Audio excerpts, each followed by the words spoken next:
O pag-usapan natin yung pagbabalik. Ilang beses lang nagsalita si Bongbong. Etong pinagtataguan niya, bumalik na naman. Pakinggan natin kung meron tayong matututunan na information dito about the policy or about the office of the President. Tingnan natin kung may matututunan tayo, ha? Vice President Sara Duterte handang maging Pangulo kung kinakailangan. There is no question about my readiness. Yun ang mandate sa akin ng Constitution. At alam ko yun nung ako ay tumakbo. At binoto ninyo ako as Vice President knowing that I am the first in line. Ang reaksyon dyan ng palasyo, Handa na po ba kayo sa mas marami pang Mary Grace Piatos? Yun naman talaga sagot ni si Claire, no? Ang linaw-linaw, tinanong siya, di ba? Kung sakaling matatanggal ang Pangulo, ikaw ba'y naka-ready? Natural! Naka-ready ang Pangulo. Even before the election, nakalagay sa batas, siya ang papalit. Ang tanga nitong abogado na ito, hindi niya alam yun. Di ba? Alam ka naman sabihin ni Sara, hindi ako ready. Ayaw ko. Tanga, ano kapag naging vice president? Kaya ka nga binoto ng tao eh. Alam mo kung bakit binoto to si VP Sara as vice president? At bakit di binoto si Bongbong? Binoto si Bongbong ng taong bayan dahil sa Duterte. At ang pangako niya, itutuloy ni Bongbong ang nagawa ng Duterte. At ibabangon ang pangalan ng Marcos. So umasa ang Pilipinong ututo. Yung mga nauto dyan, hindi, joke lang, wag na kayo magagalit. Umasa ang Pilipino na babaguhin ni Bongbong Marcos. Pero just in case, hindi niya nagawa, kaya binoto si VP Sara kasi ang gusto ng taong bayan ay ipapalit si Sara. Yun po ang istorya nun. Kasi yun ang nasa batas. Ba't napunta na naman tayo kay Piatos? Bilyon na ang pinag-uusapan dito. Actually, hindi na nga bilyon, trilyon na ang nawawala sa Pilipinas. Here you are, kay Piatos ka pa rin. Yan yung sinasabi eh.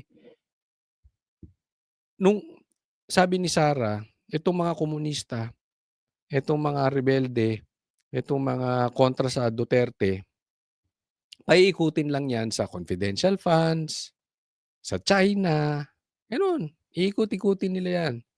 Kasi, magkano lang yung confidential funds? Yung piatos-piatos na yan. Tapos trilyon, hindi mo nakikita. ayon kay Palace Press Officer Yusek Claire Castro, ang mga ganyang pahayag ni VP Sara ang nagpapahina raw sa kumpiyansa ng publiko sa administrasyon ni Pangulong Bongbong Marcos. Sasagutin ko yan. Ang nagpapahina daw sa kumpiyansa ng mga Pilipino sa gobyerno ay yung mga ganitong pahayag. Hindi po. Okay, uulitin ko sa inyo. Hindi yan ang nagpapahina sa trust rating ng gobyerno. Tiwala ng tao sa gobyerno. Hindi yan destabilization. Ang destabilization, ang nagpapahina ay kung adik ang presidente. Ang nagpapahina o ang nagde-destabilize ng gobyerno ay yung mga nakawan. Ang nagpapahina ng gobyerno, ang nagde-destabilize ng gobyerno ay yung mga minomonopolize ang bigas, sibuyas, asukal at isda. Yan ang tunay na nagpapahina sa Pilipino. Yang trillion na insertion. Yang flood control projects, wala po si Mary Grace flood control projects. Yan po ang nagde-destabilize. Kaya ba nagwawala yung tao sa kalsada dahil dun sa 150 million ni VP Sara? Hindi. Dahil yung billion, trillion nawala sa baha. Huwag nga kayong tanga. Maituturing din daw itong destabilisasyon. It is not acceptable for a vice president to anticipate the resignation of the President. Hindi, nasa batas ba 'yon na hindi mo i-anticipate? 'Di ba? Eh, lahat naman eh. Halimbawa, naaamoy mo, 'di ba? Pumasok ka sa restaurant, naamoy mo yung ulam, ma-anticipate mo, "Hoy, steak yung niluluto." Normal yung anticipation. Ang tanga-tanga naman nito. Walang masama do'n. Ang masama kung gumagawa sila ng illegal. Presidente na pinagsisigawan nilang bumaba sa pwesto. This is definitely Hindi ko narinig. Narinig ko ba si Sara nagsabing bumaba? Actually, yun nga ang tampo namin kay VP Sara eh. Bakit hindi niya sinisigaw? Oo, di ba? Oh, sige nga, maglabas ka ng video na sinabi ni VP Sara, bumaba ka na dyan. Hoy! Sige nga. a form of political destabilization. Dagdag pa ni Yusek Castro, trabaho ang inaatupag ng Pangulo at hindi bakasyon. Kaya kung meron mang malinaw ang kahandaan na pamunuan ang bansa, ito ay walang iba kundi si PBBM. Isa pang issue ngayon ay ang umano'y troll farm ng gobyerno. Tinanong yan ni Senator Robin Padilla sa Senate budget hearing kahapon para sa pondo ng Presidential Communications Office o PCO. Humingi ka na naman ng dagdag. Puro palpak Ipinarinig pa ni Padilla ang isang audio Narinig nyo na itong video na ito? Ay, ewan ko ha. Ako opinion ko lang. I'm not an expert. Pero pag narinig nyo, iisipin mo talaga si Claire yung nagsasalta. Hindi ko sinasabing siya ha. Pero kasi may sinabi si Montulfo dun sa vlog niya, may nawawala daw 50 million sa PCO. Kaya daw tinanggal si dating Secretary J. Ruiz. Tapos, sinabi rin naman ni Bongbong na meron silang trolls. At makikita naman natin yan. Yung iba nga, ano sinasabi? Yung mga nagko-komentaryo daw galing pang Vietnam? Ganun ba? Oh. So may trolls, mapapansin mo naman eh. Ito, ang sinasabi, nagbabayad sila ng vloggers. O, di ba, nakikita nyo naman sa ibang vlog na meron silang nabayarang vloggers. Di ba, may umamin. Hindi ko alam kung ito'y totoo, okay? Pero pag talagang nabosesan ninyo, clear na clear eh. At saka yung laging galit, yung parang ang bigat-bigat ng mundo kasi stress na.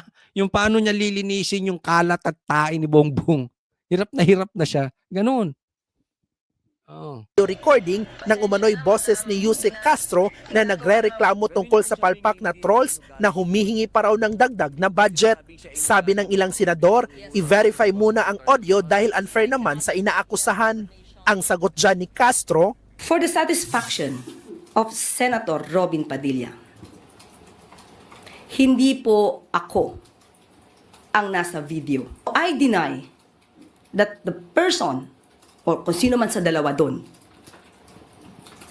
na it's I who was talking to a certain vlogger. Baka ako yun. Pero ang kapuna-puna dito, kung napanood nyo yung ano na yun, grabe ang pagtatanggol ni Tito Soto. Talagang kinat niya agad. Oo. Sabi na, i-submit mo na lang yan sa NBI, parang ganun. Oh, halatang-halata sila Tito Soto. Pero kunwari yung ebidensya, halimbawa, tatama kay BP Sara, sigurado. Pinatuloy nila si Tito, itong Tuta Soto na to. Kitang-kitan mo na agad ang panig na itong mga to eh. Kaya alam nyo, dahil sa mga klaseng tao na ito, hindi umaasenso Pilipinas. Nasa mukha na nila yung nakawan. Pinagsasasampal na sila ng ebidensya. Pinagtatanggol pa rin. tanong ni Castro saan nakuha ni Senator Padilla ang naturang audio clip. Sa akin, binigay ko, pinorward ko sa kanya. Baka maniwala, mga tanga pa man din niya mga yan. Mensahe pa niya sa senador. Sana maging modelo din po si Senator Robin. Modelo na hindi magpapagamit o magpapabiktima sa troll farm na nagpapakalat ng fake news. nagbabalik Ay, nako. Next po tayo, next. Ito pag-usapan natin ito, ha. Napakaganda ng tanong nitong reporter na to, na high blood na naman si Ating. Sige. Aside from resignation calls, there are also talks of succession, talks of a transition council, civilian military junta. Lahat po yan nakaangkla sa pag-question sa fitness to lead ng Pangulo. Direct question, ma'am, is the President fit to lead? And Ayun, ang tanong, fit to lead pa ba ang presidente? Kaya niya pa bang pamunuan ang bansang Pilipinas? is he in control? Tinatanong pa po ba yan? Siyempre! Oo nga, no, parang mali yung tanong, Parang mali. Tinatanong pa ba yan? Oo nga naman. Sinabi na nga nung kapatid adik. So paano siyang fit to lead? Mali pala tanong mo, pinuri pa man din ang ganda ng tanong mo. Pangit pala yung tanong mo. Saan ka nakakita ng fit to lead? Ikaw ba, Claire, matanong kita. Payag ka ba na ang driver mo adik? Tanong lang. Tanungin ko na rin si Laila de Lima. Laila de Lima, ikaw ba, payag ka na ang driver mo adik?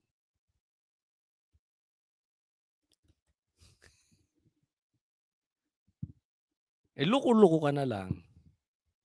Kung gusto mo, ang may hawak ng manubela ay adik. All the more, yung may hawak ng Pilipinas ay adik. Simple lang So, tinatanong pa ba yan? Tama, hindi mo na dapat tinanong yan. Hindi ako nagsabi ng adik, kapatid niya mismo, ha. Yung kay Laila de Lima, hindi ko alam kung anong type niya sa driver. Basta, natanong ko lang kasi pinagtatanggol niya rin yung yung mga adik. Of course. Nakikita natin ang trabaho ng Pangulo. Anong nakikita nating trabaho? And susulpot, lulubog, lilitaw nga siya para siyang palitaw 'Di ba? Minsan andyan, tapos mga isang linggo wala. Ikaw na lang ang puro nasa TV. Ngayon lang naglalabas yan Bakit? Malalim na yung sugat. Delikado na si Bongbong. Paano nakikita yung trabaho? Anong trabaho nakikita? Wala namang trabaho nakita. Anong nagawa niyang trabaho? Sige nga, magpresenta ka nga ng isang infrastructure na yung talagang magagandang tulay na nagawa niya. Hindi yung kay PRRD na tinuloy niya lang, Anong trinabaho ng Pangulo kung hindi magbitbit ng pera di umano sa ibang bansa? Punta sa ibang bansa, puro gastos. May namatay pa nga nung kay First Lady, di ba? Araw-araw, hindi humihinto sa pagtatrabaho. Baka hindi humihinto sa pagdodroga. Hindi humihinto? Lagi ngang wala. Ito lang. Hindi kaya ito yung nakatira sa fairy tale world? Iba-iba yung nakikita nito Ni hindi nga po nakakapagbakasyon. At hindi nakakapunta sa beach para mag-swimming. Yun yung pala gusto. Gusto pala ni Bongbong mag-swimming. Hindi nakaka-swimming sa beach. Ang bira. Alam mo, ayaw ni Bongbong sumisid. Ayaw niya ng swimming. Baka hindi mo alam. Ang gusto ni Bongbong sa Alapap. Doon sa happy place. Yun. Ayaw niya talaga ng swimming. Ewan ko kasi yun ang sabi ng kapatid. Pero baka naman talaga gusto niya mag-swimming pero hindi sa beach. Sa baha. Kasi yung na-create nung magpinsan ang daming na-create na baha. So all over the Philippines, maraming swimming pool. Baka gusto niya matry doon sa mga na-create nilang baha na makapag-swimming siya. So sino po ba talaga ang ready na maging leader ng bansa? Si Tito Soto. Si Tito Soto. Di ba? Para happy yung pink. Everybody happy. Anyway, pag maupo si Tito Soto, masaya yung pink. Tapos hawak ni Bongbong sa leeg. O di masaya na kayo. Iupo mo na si Tito Soto. You bend the law. Oo. Tapos patrabaho mo kay Boying tsaka kay Erwin Tulfo. O, bend the law. Ayos na yun. Okay ba? Okay na tayo. Ipalit mo na si Tito Soto. Walang iba kundi ang Pangulong Marcos Jr. Thank you very Ate, relax ka lang. Tatanda ka ng mga ganyan. Ilan taon na ba to? Sige, next po tayo. Ito, post ni Laila. Sabi niya, Laila agrees with Sandro on Saldico's impression. Sandro on Saldico, the impression disturb. O yun talaga, disturb. So, ibig sabihin niya, ang sinasabi lang ni Saldico, ay yung ginagawa niya ay disturb lang. So, ganyan lang. Basta binuko mo ang gobyerno, huwag mong papansinin. Hayaan nyo lang silang magnakaw. Hayaan nyo silang magnakaw. Hayaan nyo silang mag-addict. Pag pinuna mo, ang tawag doon, disturb. Destabilization. Ang galing, no? Hayaan nyo lang silang magnakaw. Yung buong pamilya nila, hayaan mo magnakaw, nanay, bayaw, anak. Nakaw lang sila, pinsan. Pag binuko nyo, fake news. Yun lang yun. Doon lang maglalaro yung fake news tsaka disturb.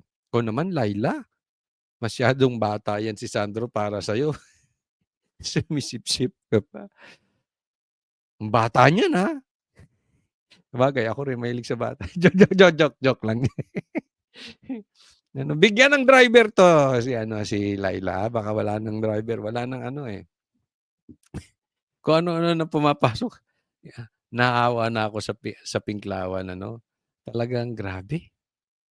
Yung galit nila sa Marcos ngayon. Ang galing mo. Bilib ako sa iyo, PRRD. Iba ang legasyang iniwan mo. Isipin mo.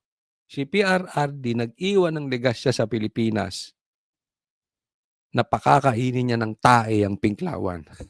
Ang lakas ni PRRD. Di ba? Sino makaisip nun?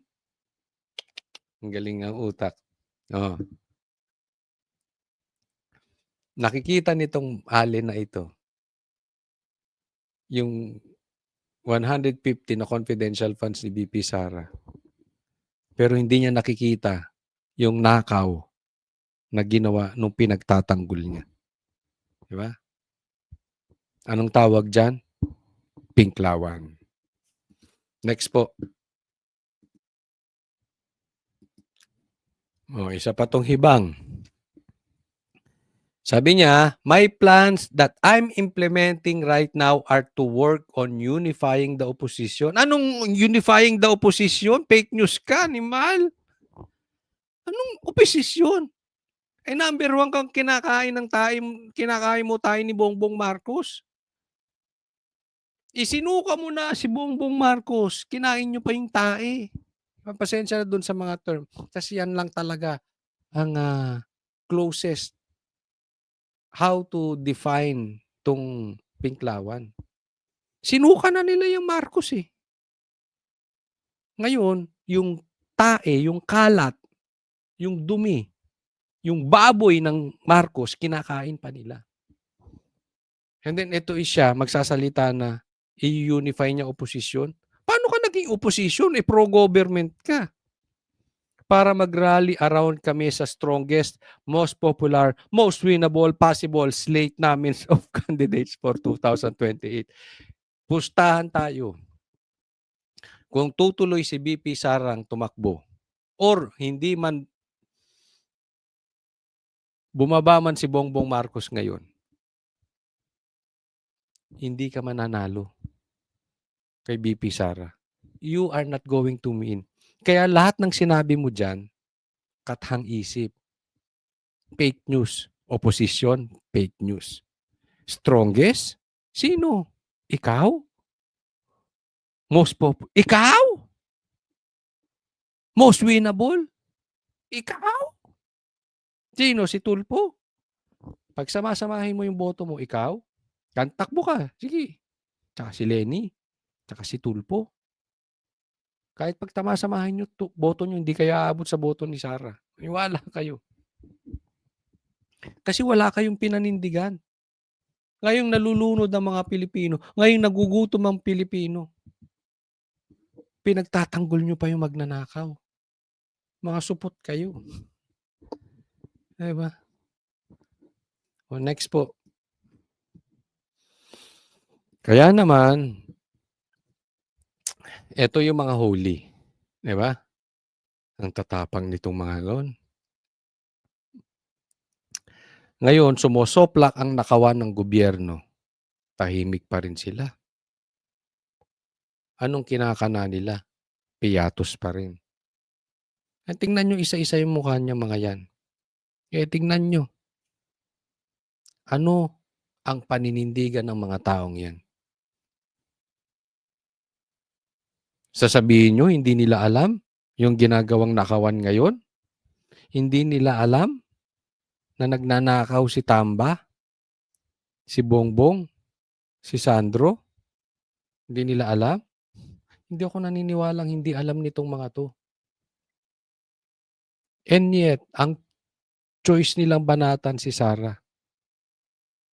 See? Look at the character of these people. Alam mo, kung kayo dilawan, kayo pinklawan, hindi ba kayo maiinis sa nangyayari ngayon? Magiging panatiko pa rin kayo ng mga taong to. Hindi, sabihin ninyo sa amin. Sige, sa mga bashers ko, sabihin nyo. Lagay nyo sa comment section. Naniniwala kami na hindi magnanakaw ang Marcos. Ilagay nyo dyan. Naniniwala kami na itong mga to ay hindi alam na magnanakaw ang mga Marcos. Tatanggapin ko. Basta galing sa puso nyo, alam nyo talaga na itong mga taong ito ay hindi alam magnanakaw ang Marcos. Pero kung sa puso ninyo, alam ninyo na alam nila na magnanakaw ang Marcos, and yet you support these people, anong klaseng tao kayo? Anong klaseng tao kayo? Kita naman na natin yung nangyayari, di ba? Hindi ko kayo pipilitin kung sa tingin nyo hindi talaga magnanakaw si Bongbong. Just be honest to yourself. Tatandaan natin, may epekto to sa buong Pilipinas. So, kung pinagtatanggol nyo lang dahil galit kayo sa Duterte, mali kayo doon. Pero kung talagang alam nyo, mabait ang mga Marcos, sige. Boto ulit natin. Si Sandro, gawin pa nating presidente, ha? Sige. Tatanggapin ko yan. Karapatan nyo yan, eh. Gawin pa nating presidente, pati yung apo ni Marcos, gawin nating presidente. Because the people we elect, yan po ang deserve ng Pilipinas. Kaya, kung nilaro nyo ang politika dahil sa galit nyo sa isang tao lang at pahirapan tayo ng leader na binoto ninyo, deserve natin yung leader na yon na nakawan kayo. Dito muna tayo doon sa adik na presidente. Sabi ng kapatid niya mismo. Magandang araw po sa inyo lahat. Ito patuloy sa aking pagre-report sa inyo tungkol sa mga development. Bongbong, teka muna, hindi ka na tumitira. Medyo nabawasan yung pagganong-ganon mo, ha. Baka magkaroon ka ng withdrawal niyan. Oy, di ba? Taas ang kamay dito yung gumagamit dati. wag na. Baka mahuli pa kayo ng pulis. Joke lang. Di ba? Pagka binigla nyo yan, hindi. Baka gawing excuse pa. Ay, ayoko magbago, may withdrawal pala. Hindi, yung iba kasi, yung ibang gahaman na. Yung talagang lulong, kailangan nagpapa-hospital yan. Sige, diretso. Sa mga kaso na hinggil doon sa mga flood control project. At i-report ko po na ngayong araw, yung AMLAC, yung Anti-Money Laundering Council, Ano anti-manili? Ano anti-manilin?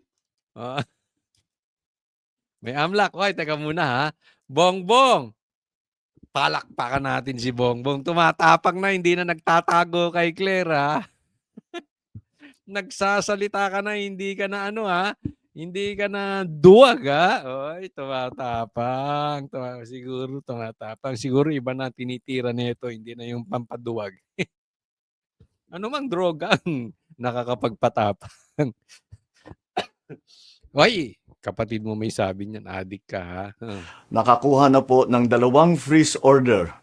This brings the total amount of assets frozen to about 12 billion pesos. Kasama po dito ang mga air asset ni Saldico, ang value mga 4 billion. At bukod pa ron, meron po tayong nakuhang 3,566 na bank account. Ayun, 3,566 na bank accounts na freeze yung account ni Saldico. Yung sa'yo dapat ang i-freeze mo. Eh, ikaw ang maraming nakuha eh. Oh. Pati yung asawa mo, ang dami daw nakuha. Di umano. Oh. Ako, pati yung bayaw mo, pumorma pa. Pambihira naman, Bongbong. Hindi ka ba nahihiyahin yan? Lahat ng nakapaligid sa'yo magnanakaw. Anak mo, adik. Asawa mo, adik. Adik na, magnanakaw pa. Tapos pati bayaw mo, magnanakaw din. Pambihira. Anong ligas siyang iiwan mo sa bansang Pilipinas? Oh, anong i-expect mo sa magiging apo mo kay Sandro? Di adik at saka magnanakaw din. Ikaw naman, yung pinipris, kung ano-ano pinag-aatupag mo eh. 198 insurance policies, 247 motor vehicles, 178 real properties, 16 na e-wallet account, at saka air asset na frozen na. Umpisa lang po ito. Mas marami pong asset ay mafo-frozen para maibalik ang pera ng tao sa kanila. Masigurado ka pagka na frozen yan may babalik sa kanila. Baka pagdiskartehan nyo pa na mag-asawa yan. Wag naman. Sana kung ibabalik mo sa yung makukuha nyo kay Saldico, kumuha ka ng ebidensya. Okay? Pagkakuha mo at ibinalik mo sa taong bayan, kuha ka ebidensya. Huwag puro salita kasi NATO ka daw. Member ka daw ng NATO. Ano NATO? No action, talk only. Puro ka lang daldal eh. Ang ganda, ang daming ebidensyang prinisinta ni Saldico. Ikaw laway mo lang. Ang puhunan mo, panis pa sa droga. Ang bira naman. Sa tingin mo, yung pag-i-speech mong ganyan, naniniwala ang Pilipino? Pagkatapos ng nalaman ng Pilipino na asawa mo, anak mo, magnanakaw, adik, sa tingin mo, magsalita ka lang ng ganyan, papaniwalaan ka? Without giving us evidence? Kapatid mo mismo sinabi, adik ka? Gusto mo paniwalaan ka lang basta-basta? Nang hindi ka nagpapakita ng ebidensya? Basta magsalita ka, gusto mo maniwala taong bayan? Ay kung ganun, hindi ka sa planet Earth nakatira. Kayong dalawa ni Claire, sa fairy tale world kayo nakatira. Hindi po ganyan gumagana ang tiwala ng taong bayan, lalo na sa mga katulad ninyo. Ito po ang aming pangako that the money of the people will be given back to the people. Ano ka ba, Bongbong Marcos? Presidente? O kandidato? Puro ka pangako eh. Hoy! Gusto ko nang batuhin tong masisira ko tong laptop ko eh. Hindi namin kailangan ng pangako mo. Ang kailangan ng Pilipino ebidensya. O kayo, tanungin ko kayo mga manunood. Anong gusto nyong marinig kay Bongbong? Pangako o ebidensya? Sawang-sawa na kami sa pakapangako nyo. Walang nangyayari sa pangako mo, tapos na eleksyon. Ang dami mo nang sinabi sa SONA mo, walang natupad. sa mga pinangako mo. And here you are again. Nangangako na naman. Animal. Show us evidence. Na hindi ka adik, show us evidence na hindi kayo magnanakaw ng pamilya mo. Meron din pong development, yung ICI at saka ang DPWH, magsusumite po ng ebidensya sa ombudsman and magrekomenda sila ng kaso ng plunder, anti-graft, bribery, conflict of interest sa 8 congressman na may-ari ng mga construction company na may proyekto sa DPWH. Ayan nga sinasabi yung ICI mo, hanggang ngayon wala pang live stream. Katulad mo ring inutil. Puro pangako lang. Hanggang ngayon wala. Oh. Tapos, may warrant of arrest na kayo kay Saldico. Si Tambaluslos, yung pinsan mo, wala pa rin. Puro kayo kaso, puro kayo investigasyon. Yung malayo yun, binibigyan nyo ng warrant of arrest. Pagkatapos, yung pinatakas, bibigyan nyo para kang tanga lang. Yung nandito, bigyan mo warrant of arrest. Alam mo kung bakit? Hindi mo kayang ipakulong yung pinsan mo. Kasi ibubuking ka nun. Pustaan, Hindi mo mapapakulong yon. Lastly, meron po akong ibabanggit sa inyo. Dinapitan po kami ng abogado ni Saldico at nagtatangkang mag-blackmail na kung hindi po namin kakanselihin daw ang passport niya, hindi na raw siya maglalabas ng video. I do not negotiate with criminals. Ayun!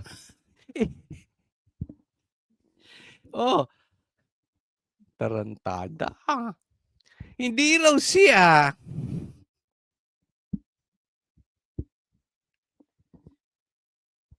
Hindi raw siya nakikinegotiate sa kriminal. 3 taong mo pinakinabangan, animal.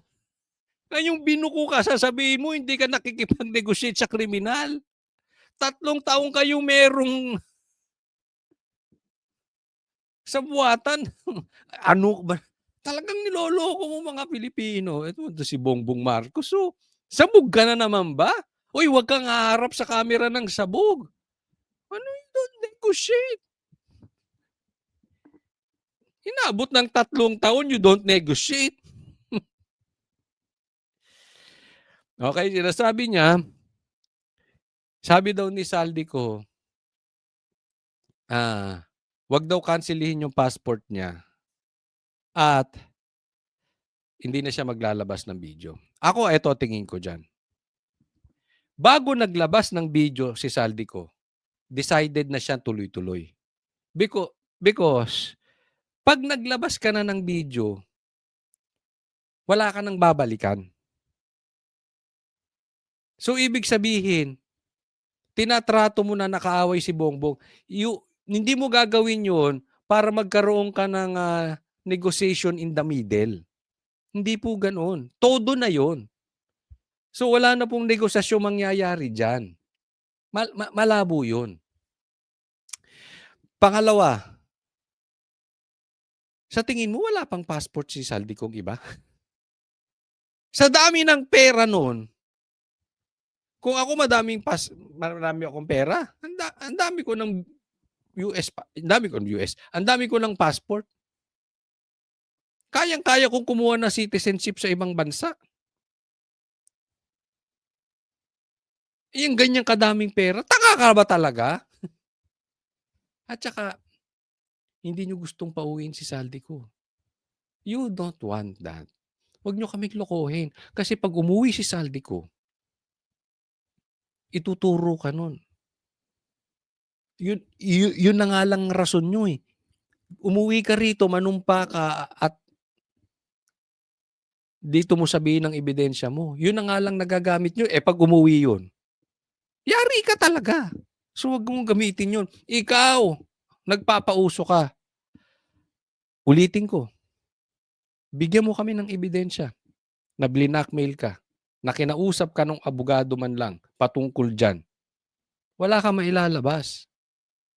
Dahil ang magnanakaw ay kamag-anak ng lagay niyo diyan sa comment section. Kaya naman naglolokohan pa tayo, Bongbong Marcos eh. Kahit maglabas ka na ng video ng lahat ng kasinungalingan mo na pag-destabilize sa gobyerno, gusto kong malaman mo, Saldi, makakansela pa rin ang passport mo. Hindi ka na makakatakas sa hustisya. Hindi mo mapapauwi, tanga. Kunwari ka pa. Hindi mo kayang pauwiin yun. Yan nga sinasabi namin eh. Si Tatay Digong nakidnap nyo. Ha? Si Tebes napauwiin nyo. Kung gusto nyo talaga, may paraan. Kaya lang ayaw nyo. Kasi makukulong ka. Now, next tayo ha. Discuss natin ito. Ito yung sinabi ni Bongbong Marcos. Nilapitan po kami ng abogado ni Saldico at nagtatangkang mag-blackmail na kung hindi po namin kakanselahin daw ang passport niya, ay hindi na raw siya maglalabas ng video. Yan yung sinabi ni Bongbong. Yan yung pinag-usapan natin kanila lang. Anong sabi ng abogado? Completely untrue. I have not spoken with anyone from the government to negotiate the stoppage of the videos for the passport. Kayo, sino papanuwalaan nyo rito? Si Bongbong o yung abogado? Yan na lang yan eh. Yan lang ang usapan dyan. Kasi hindi pwedeng pareha silang tama. Laging ganun. Pag magkontra ang sinasabi, may nagsisinungaling dyan. May addict dyan. Hindi talaga. May sinungaling dyan. Pero ito lang sa akin, Bongbong. Maglabas ka ng ebidensya. Huwag puro dakdak. Kasi, sabi nga, si Saldico, ang daming nilabas na ebidensya. Ikaw, puro dakdak, laway lang ang puhunan mo. Yung laway mo, panis pa. Karamihan ng sinabi mo, sablay. Karamihan ng sinabi mo, sinungaling. Sabi nga ng iba, mas marami ka pang kasinungalingan kaysa doon sa sinabi mo eh. Ganoon. Ganoon ka katindi. Tapos gusto mo, basta sinabi mo, papaniwalaan namin? Dahil presidente ka? Kahit ang dami nyo ng kasinungalingan sa Pilipinas? Wow! Ulitin ko. Hindi namin kailangan ng pangako mo, Bongbong Marcos. Kailangan namin ng ebidensya. Kung wala ka rin lang mapapakitang ebidensya, tumahimik ka na. Dahil yung salita mo, tigsisingko. Totoo yan. Walang kakwenta-kwenta yung mga pinagsasabi mo. Next topic po. Nang dahil dyan, ito naman ang sinabi ni Mike Defensor. Post niya ito sa Facebook. The President claims that Attorney Rondain sought the assistance of a Malacanang intermediary to stop the cancellation of Saldico's passport in exchange for halting additional videos. Ito sabi niya. Attorney Rondain has denied this. Jurisprudence make clear that only the courts, not Malacanang, have authority over such matters. Fake news talaga yan si Bongbong Marcos. Kasi hindi naman Malacanang, hindi naman ang presidente ang nagkakansela ng passport. According doon sa abogado at kay Mike Defensor, ito yung mga pwede lang magkansela ng passport. Hindi Malacanang ang nagkakansela ng passport. Tanging Sandigan Bayan o anumang hukuman lang ang may kapangyarihang mag-issue nito. Hold departure order, warrant of arrest, cancellation ng passport, utos sa DFA para i-revoke o i-strict ang passport. Ito ang batas. Ito ang jurisprudence. Kaya sinasabi ko, to si Bongbong Marcos, minsan na lang magsalita, sinungaling pa. Bongbong Marcos, wala ka ba talagang abogado? Hindi mo man lang matanong. Diba? Fake news na fake news eh. Wala naman sa kanya yan. Posible, meron siyang power. Sasabihin, paano kung i-convince niya? Kung sasabihin niya yun, pinapatunayan lang niya na ano siya. Diktador sila. Di ba? Gaya ng tatay niya. Pero hindi yan sa kanya. Kaya nga sabi natin, ang daming butas eh. Tapos walang mapakitang ebidensya. Yung sinabi ni Bongbong Marcos, wala talagang kakwenta-kwenta. Di ba? Eh, sino bang makikinabang pag umuwi siya? Taong bayan. Sino bang makukulong pag umuwi si Saldico? Di ba ikaw, Bongbong? Ikaw naman eh, niloloko mo Pilipino eh. Next po. Ito, hindi na po natin pagtagalin. Pag-usapan na po natin itong part 3 ng pasabog ni Saldico. Ako. Bibigyan natin ng komentaryo ito, hihimay-himayin natin. Dahil marami tayo makikita na talagang katapusan na. The start of the end ng mga magnanakaw sa Pilipinas. Ito. Ang SOP collections sa Bureau of Customs na umabot sa 11 billion pesos. May 9 billion pesos collection mula sa sugar. Ang kita mula sa importasyon Titignan mo, di ba? Naging problema yung asukal. ng sibuyas na Sibuyas. Ma-explain natin mamaya. Naku, hindi ko makakalimutan niya sibuyas na yan dahil lintik na sibuyas yan. Ilang beses kong blinag yan. Kaya alam ko yan. Saan ka nakakita ng sibuyas na napakamahal? Panahon lang ni Lisa Marcos. hawak naman ni Martin Araneta. Tinawagan daw siya ni First Lady Lisa Marcos at ipinapatigil ang investigasyon. Na sa First Lady Lisa Marcos mismo ang may hawak sa mga rice importers. Dahil pala sa dami ng SOP at remittance na ipinapasa sa bawat transaksyon. Ang pinakamakapangyarihang pamilya pa mismo ang sangkot sa ganitong sistema.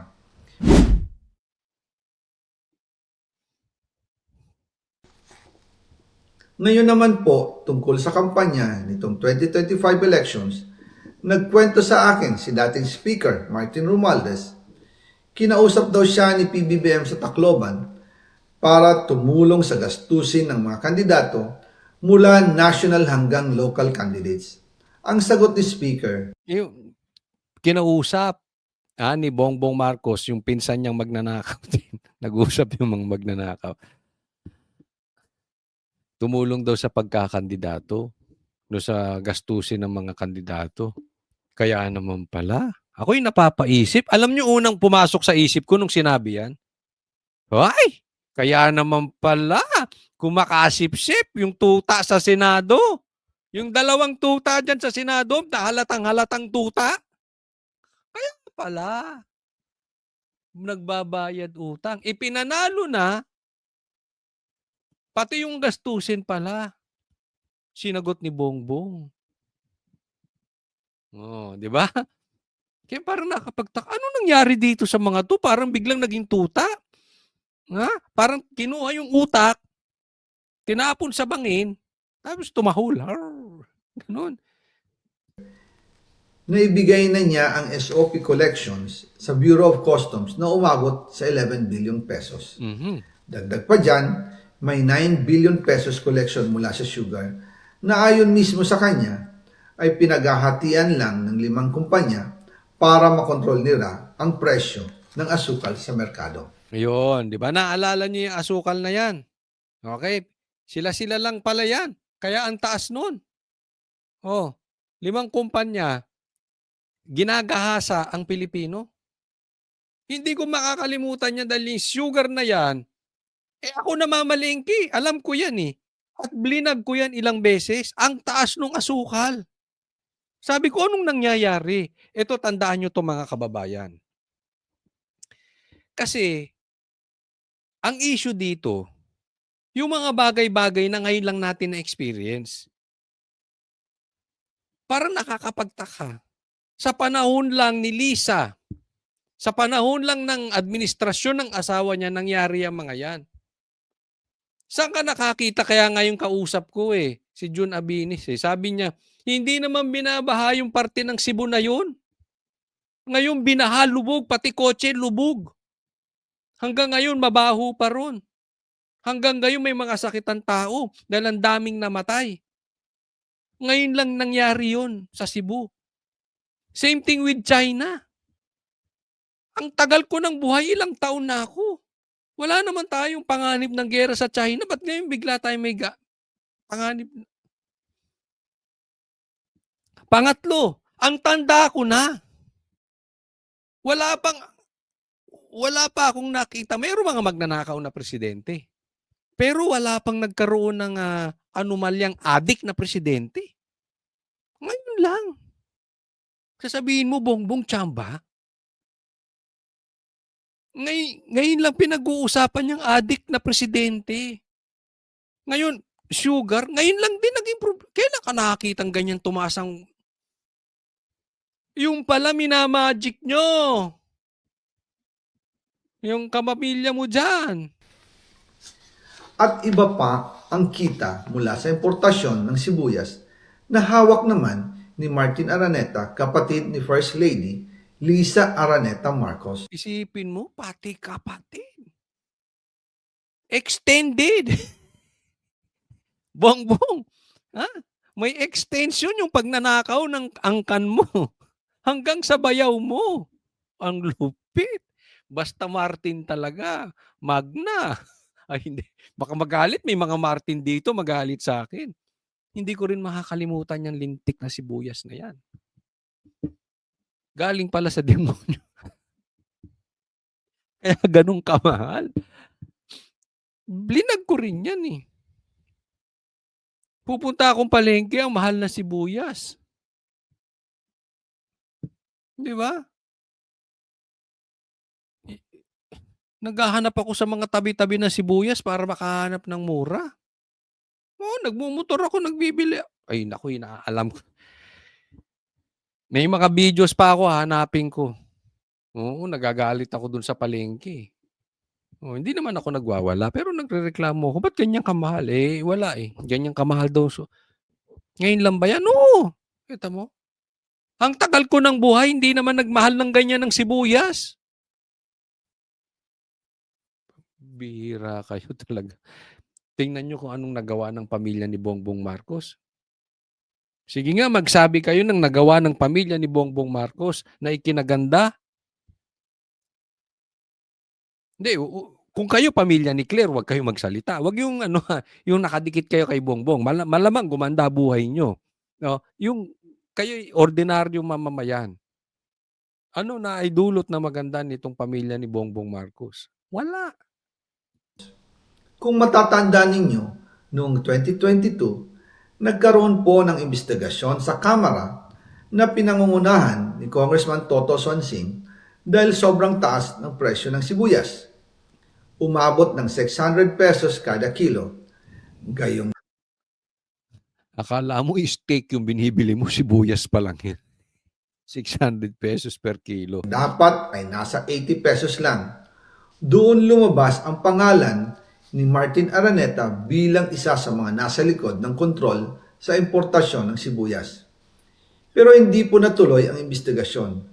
Ang sabi ni Speaker, tinawagan daw siya ni First Lady Lisa Marcos at ipinapatigil ang investigasyon. Kaya walang natuloy at walang naparusahan.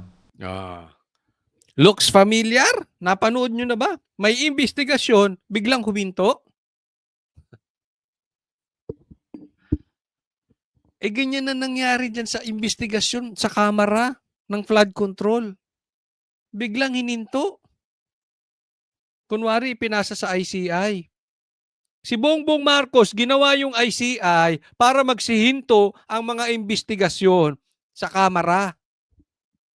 At yan din ang gustong gawin sa Senado, ihinto yung investigasyon. Dahil yung ICI, hawak sa liig ni Bongbong Marcos. Kita mo, walang nangyayari. Walang live. Pag naka-live kasi, magre-react ang taong bayan. Nakita nyo na kung paano nila may napula? Same, oh. Tugpa. Kung ano ginawa dati, ganun ang ginawa din ngayon. Pakana pala ni Lisa yun. Yung mga pahinto-hinto na ganyan. Jezebel! Di umano. Kailangan nun eh. Dahil pala, kontrolado ng kapatid ng First Lady ang importasyon ng sibuyas. Eto, katulad niyan. Ang daming pwedeng sabihin ni Bongbong eh. Di ba? O sige, papatuloy ko yung hearing dyan sa sibuyas. Tuloy nyo dyan sa Blue Ribbon. Tuloy nyo dito sa Senado. Tuloy nyo sa Congress. Nagsasabi kaming totoo. Hindi kami takot, imbestigahan nyo. Diba? Ganun dapat ang confidence ni Bongbong. Hindi yung magsasabi ka ng pauso na salita lang na blinakmail siya. Ang dali sabihin nun eh. Diba? Ang dami mong paraan para gibain yung ebidensyang pinipresenta ni Saldico. Kayo ng yaya mo na si Claire, wala kayong pinipresentang gibain yung ebidensya ni Saldico. Kung hindi, pauwiin. Puro laway. Mga panisang laway ninyo. Hindi kailangan ng tao ng laway nyo. Ganito rin po ang nangyari sa bigas. Noong April 2023, nagsimula nang tumaas ang presyo ng bigas. Kaya iminungkahi ko kay Speaker Martin Romualdez na kung pwede ay mag-angkat tayo ng 13 million metric tons para sa buong taon. Ang layunin ko po ay mapababa ang presyo ng bigas sa 22 pesos kada kilo. Pero hindi po ito inaprubahan ng Pangulo noong sila'y nasa Clark. Dahil doon, sumipa ang presyo ng bigas na umabot ng 55 pesos kada kilo hanggang 2024. Noong 2024, kinausap ko ulit si Speaker Martin Romualdez na kung pwede makausap namin si Secretary Laurel Chu ng Department of Agriculture at Secretary Ralph Recto ng Department of Finance para maibaba ang taripa ng bigas. Brad, sir, huwag ka nang umasa kay Ralph Recto. Huwag na. Mula 35% to 15%. Sinabi ko kay Speaker Martin Romualdez na kung pababayaan natin ang patuloy ng pagtaas ng presyo ng bigas at umabot ito sa 60 pesos kada kilo, siguradong magagalit na ang taong bayan. Posibleng magrevolusyon na ang mga tao at tiyak na maapektuhan dito ang mga kandidato ng administrasyon sa 2025 elections. Isa sa mga patunay na hindi na masaya ang taong bayan ay ang pagbaba ng approval rating ng Pangulo noong panahon na iyon dahil sobrang taas na ang presyo ng bigas. Alam nyo, ang baboy mo, Marcos. Ang baboy mo. Ginahasa mo talagang. Isipin mo, ang pangako nyo sa Pilipinas, 20 pesos na bigas. Gagahasain nyo pala yung bigas. Imbis na ang target mo, bumaba ang presyo ng bigas, pinataas nyo pa. Dahil negosyo ng bayaw mo. Negosyo ng pamilya mo. Nantindi, no? Kaya yung bigas ayaw bumaba kahit anong gawin. Binaba na ang taripa, ayaw pa rin bumaba. Tapos pagdating sa Cebu na nasalanta ng bagyo, ay ng lindol, magbibenta ka ng bigas, 20 pesos. Binentahan mo pa. Pambihira. Nagmamalaki pa kayo na may 20 pesos sa kadiwa. Asan yung mga kadiwa mo, Bongbong? Asan na yung 20 pesos? Kaya ako, wala akong kabilib-bilib talaga dito sa mga dilawan. Hindi talaga sila para sa taong bayan. Hindi po pwedeng hindi nyo nakikita to eh. Kasi alam mo yung sinasabi ni Saldico, pattern sa nangyari talaga. Unless gigibain ni Claire o ni Bongbong Marcos o nung abogado niya itong mga sinasabi ni Saldico, wala naman silang pinipresentang ebidensya eh. Puro pangako. Oh. Puro laway. Pero tugma di ba? Doon sa matagal nang nakikinig sa vlog ko. Na-i-vlog ko to ilang beses. Kaya nung napapakinggan ko sinasabi ni Saldico, sabi ko, eto na yun eh. Ganito pala talaga nangyari. Ang sinasabi ko lang that time, I'm for the result eh. Lagi, di ba sinasabi ko sa inyo, Dati naman walang gera, ba't ngayon magkakagera tayo sa China? Dati naman hindi naman umaabot ng 600 pesos ang sibuyas, ngayon lang nangyari. Yun lang ang sinasabi ko. Na before hindi, ba't ngayon meron? At yan ina-account ko kay Bongbong. Teka muna, Bongbong, tanga ka ba? Kung hindi mo kasalanan yan, tanga ka. Eh, ba't nangyayari ngayon sa Pilipinas? Eh, yung pala, ayan, dumudugtong na. Eh, sabi ko, napakinggan ko to, shoot na shoot to. Ilang beses ko na-vlog kaya hindi ko to makakalimutan eh. Nangyari po ang meeting at halos inaabot kami hanggang alas 2 ng umaga, nakikiusap, nagpapaliwanag. Buti na lang, matapos ang matagal na negosasyon, pumayag din sila. At di nagtagal, inanunsyo na rin sa publiko na ibaba ang ng buwis sa bigas. Ngunit, matapos ang 4 hanggang 6 na buwan, hindi pa rin bumababa ang presyo ng bigas. So, sa madaling salita, kinatkong din nila. Di ba? Siguro sinubsidize, hindi natin alam kung anong ginawa doon, bakit nababa ang taripa, hindi naman na, ano, eh. Hindi ko alam anong ginawa. All I know, yung pangako ni Bongbong Marcos hindi nangyayari. So, tanga siya talaga. Kahit ibinaba na ang taripa nito, kaya iminungkahi ko kay Speaker Romualdez na magpatawag ng investigasyon tungkol Teka muna. Tapos, alam mo, ang daming pinakitang ebidensya ni Saldico. Yung mga immaculate pinklawan. At saka yung mga defenders ni Bongbong. Ang pinapansin, yung buhok. Hindi ba humahaba buhok? Ang gagago na itong mga ito. Hindi ba tumaba daw? Hindi ba tumataba? Di ba pag na-release mo yung guilt sa sarili mo, tumataba ka? At saka hindi naman to sinabi na tinake to ngayon lang eh. Di ba? Posibleng may distance talaga kaya humaba ang buhok. Hindi ko naman maintindihan. Yung mga kasama ko nga sa Banateros, mga kalbo, humahaba pa rin ang buhok nun. Ginugupit lang nila. Ito pang may buhok. Pambihira. Instead, nagibain ninyo yung ebidensya ni Saldico, buhok ang pinansin nyo, mga animal. Ganyan kayo kabababaw. sa bigas sa pamamagitan ng Quinta Committee hearings. Habang iniimbestiga nito ng Quinta Committee na pinamumunuan ni Congressman Joey Salceda, bigla na lang itong pinahinto ni Secretary Kiko Laurel Chu matapos niyang ipakita ang isang confidential report. Nakasaad dito na si First Lady Lisa Marcos mismo ang may hawak sa mga rice importers. Ayon kay Secretary Laurel, maaapektuhan daw ang First Lady kung itutuloy ang investigasyon dahil kasama raw nila sa Vietnam visit ang ilang importer ng bigas at nag-dinner pa raw sila roon. At nung araw din yun, tumawag si Congressman Sandro Marcos kay Speaker Romualdez upang ipatigil ang House investigations tungkol sa bigas as instructed ng Pangulo. Grabe, no? Look at, if totoo itong sinasabi ni Saldico, look at the morality of the family. Yung anak mo tatawag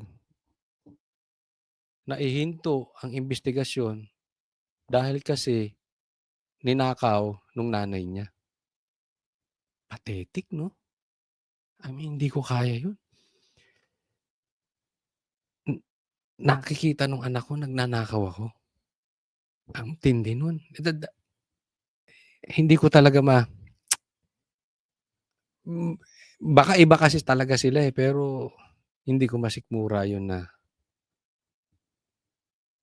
yung anak ko tatawag, yan muna yan kasi baka mabubuking si daddy. Ninakaw niya to. Pambihira. Sakit nun. Nakikita.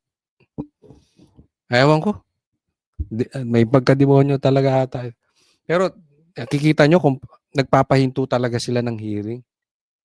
Kaya itong house, hindi man lahat, Pero yung mga congressman dyan, na dati kakaingay ninyo. Akala nyo ang yayabang ninyo. Ha? Kung gisahin nyo mga vloggers, ang yayabang nyo. Pero pag pinahinto pala kayo, mga duwag kayo, supot kayo, supot kayo. Vloggers lang kaya nyo. Totoo naman eh. Pahinto-hinto may ebidensya naman yan. Tumuloy ba? Makikita eh. Pwede namang sabihin ni Bongbong, hindi kita nyo binigay yung ebidensya, tinuloy pa rin. Makikita naman niya kung hininto talaga eh. Tingnan mo tong mga supot na to. Hanggang vloggers lang kayo. Ngayon ko kayo hinahamon. Ngayon kayo magsalita ng masama kay Saldico. Total, panay ang tanggol nyo kay Bongbong Marcos eh. Ngayon nyo ipagtanggol si Bongbong Marcos, sabihin ninyo, sinungaling si Saldico. Alam nyo kung ba't hindi kayo makapag-ingay ngayon? Dahil alam nyo, may hawak si Saldico na ebidensya laban sa inyong mga duwag. Di ba? Kaya karamihan dyan sa Congress, tumahimik kayo. Asa na dyan mga kwam-kom-kom, yung mga kwam-kom, may try-kom, quad-kom-kom-kom. Asan kayo ngayon? Sige nga, sabihin ninyong sinungaling ngayon si Saldico. Okay, pagtanggol nyo si Bongbong. Sabihin nyo peke lahat ng sinasabi ni Saldico. Supot kayo. Kaya nga pinapahula ko eh. Sino ang susunod na ibubuking ni Saldico? Tingnan natin. Baka Rimulya? Hindi, medyo pinitik na ni John Vic to si Saldico eh. Gusto ko pitikin to ng todo ni Boying. Sige, pitikin nyo ngayon si Saldico. Magkakaalaman. Alam mo, ang kaya lang pumitik kay Saldico ngayon, dyan sa mga kom dyan sa Congress. Yung kaya lang pumitik kay Saldico na nandiyan sa Congress. Yun lang ang malinis. Yung iba dyan duwag. Bakit? Madungis din. Magkasama kami ni Speaker Martin Romualdez nang tumawag si Congressman Sandro Marcos. Dumating din si Secretary Laurel. Teka muna, hindi ko sinasabing hero to ha. Tatandaan nyo. Ito ang number 1 kontra kay VP Sara. Okay, so hindi namin sinasabing wala tong kasalanan. Ang sinasabi namin, yung mga ebidensya niya, tumutog pa sa nangyayari. Ang sinasabi namin, huwag nyong gibain si Saldico, gibain ninyo ebidensya ni Saldico. Hindi po namin ginagawang hero to. Yung daming demanda niya ito kay Banat Biden eh. Di ba? Ayun. Ano? Nakaw pa more. Sige, pamana mo sa apo mo yung nakaw. Ang matutunan ng apo mo, magnakaw. Chu sa Manila Polo Townhouse at doon siya pinagalitan ni Speaker dahil inilabas niya ang confidential report na nagdidiin sa First Lady sa issue ng rice smuggling. Humihingi ng paumanhin si Secretary Laurel Chu at sinabi niyang, pasensya na, masyado akong naive. Doon namin naintindihan kung bakit. Kahit ibinaba na ang import tax ng bigas mula 35% to 15%, ay hindi pa rin bumababa ang presyo sa merkado dahil pala sa dami ng SOP at remittance na ipinapasa sa bawat transaksyon. Dagdag pa po, maraming importers ng isda ang nagre-reklamo. Puntahan yung bigas na yan. Isipin nyo. Kayo. Tayo. Mga Pilipino na halos hindi makabili ng bigas dahil sa mahal. Samantalang sila nagpapasasa sa pera nila. Million, billions ang kinikita. Tayong mga ordinaryong Pilipino, hirap sa bigas. Nakikita nyo kung gaano kagago itong mga to. Tapos ang papansinin ng mga lintik na mga dilaw, ayaw nila matanggal si Bongbong Marcos dahil uupo si Sara. Gutom na Pilipino, hindi na makabili ng bigas. Yan pa agenda nyo, mga lintik kayong dilawan. Salot talaga kayo. Itong mga komunista, mga NPA, CPP, salot kayo. Dahil kontrolado ito ng kaunting kumpanya lamang. Wala naman daw tax sa importation tuwing lean season, pero kahit ganoon, hindi pa rin sila nabibigyan ng permit to import. Ang mga kaunting kumpanya na ito lang ang nabibigyang permit to import. Dahil dito, kontrolado din ang presyo ng isda at ito din ang dahilan kung bakit mataas ang presyo ng galunggong. Mga kababayan, hindi dapat naghihirap ang Pilipinas. Hindi dapat ganito kamahal ang mga pangunahing bilihin tulad ng bigas. Lintik na yung galunggong na nga lang, mahal pa. Marcos, ano ba talaga ang papel mo sa bansang Pilipinas? Bakit dito ka nilagay ng Diyos? Ako napapaisip. Pero, of course, sasabihin ko, Romans 8:28 pa rin. All things work together for good for those who love God and who are called according to His purpose. So, alam ng Diyos ko ano, bakit. Kaya lang, hindi ko maalis sa isipan ko na. Pwede namang pinanganak kayong mga Marcos sa Malaysia, ba't dito pa kayo sa Pilipinas pinanganak? Pero naniniwala ako, in His time, makakaahon din tayo. Manalig tayo sa Panginoon. At higit sa lahat, hindi dapat nagugutom ang mga Pilipino. Wala silang malasakit sa taong bayan, lalo na sa mga mahihirap. Inaabuso ang kapangyarihan, nagiging negosyo ang pera ng taong bayan. Masakit man tanggapin, pero ito ang katotohanan. Ang pinakamakapangyarihang pamilya pa mismo ang sangkot sa ganitong sistema. Mula sa Pangulo, First Lady, hanggang sa anak, sila mismo ang nagtatakda, kumukontrol, at nakikinabang sa mga transaksyon dapat sanay para sa kapakanan ng sambayanan. Hawak at kontrolado nila halos lahat ng ahensya, kaya nagagawa nilang itago ang katotohanan. Sa mga Mismo. susunod na araw, marami pa po akong isisiwalat. Maraming salamat sa inyong oras at patuloy na pag-unawa. Naway, magising tayo sa katotohanan at sama-sama nating hanapin ang hustisya para sa bayan. Sana ang isunod mo, Saldi ko, kung ikaw ay nakikinig sa vlog ko. Isunod mo yung mga kasamahan mo sa Congress. Alam ko may alam ka dyan. Pero, mas maganda siguro unahin mo kung meron ding nakinabang sekretary. Doon tayo sa sekretary. Mas ano kasi yun dahil ito ay tao ng presidente. Hindi po pwedeng magnanakaw ang isang sekretary ng hindi alam ng presidente. So, kung nakikinig ka man, hello? Saldi? Saldi? Pakiunay mo yung mga sekretary ha. Yung mga sip-sip na sekretary. O, lalo na kung adik na sekretary. Ha? Pakiuna lang. Ito yung pakiusap lang naman. At saka pakigupit mo yung buhok mo. Kasi pinagbibintang ang AI. Pwede ba kita ma-interview? Ay nako. O sige.